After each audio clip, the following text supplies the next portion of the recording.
വന്ദനം മൂഷികനെ ഉള്ളിലെന്നും മാളപ്പണിയുവോനെ. സന്തതം നിൻ തിരുദന്തങ്ങളാൽ എന്റെ ഉള്ളം നീ കാർന്നുവല്ലോ.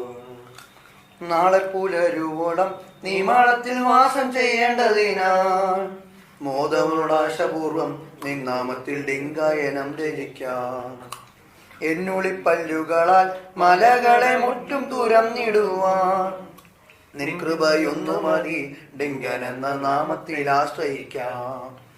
ഇത്ര മഹത്വമുള്ള പെരുച്ചാഴിക്ക് എത്ര തുതിപ്പു വേണം. ആഴത്തിലാഴത്തിലായി മാളം കൂടി ചർമ്മതമാടുവോനെ. വന്ദനം മൂഷികനെ ഉള്ളിലെന്നും മാളം പണിയുവോനെ. സന്തതം നിൻ തിരുദന്തങ്ങളാൽ എന്റെ ഉള്ളം നീ കാർന്നുവല്ലോ.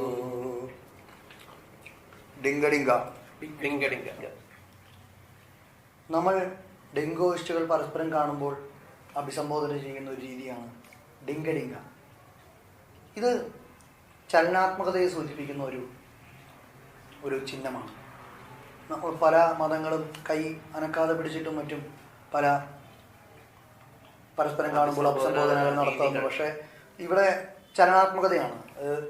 പലപ്പോഴും ഹൈസൻബർഗിന്റെ അൺസർട്ടനിറ്റി പ്രിൻസിപ്പിളും ഒക്കെ ആയിട്ട് ബന്ധപ്പെട്ട്, അതായത് ഇലക്ട്രോണിന്റെ ഒരു സ്ഥാനം കണ്ടുപിടിക്കാൻ ആവില്ല, അതൊരു ലേസർ ഗൺ വെച്ച് വെടിവെച്ച ഒരു പെട്ടിക്കകത്തിരിക്കുന്ന പൂച്ച ചത്തു ജീവിച്ച് ഇരിക്കുന്ന ഒരു പൂച്ചയെ പറ്റി പറയുന്ന ഒരു കഥയുണ്ട്.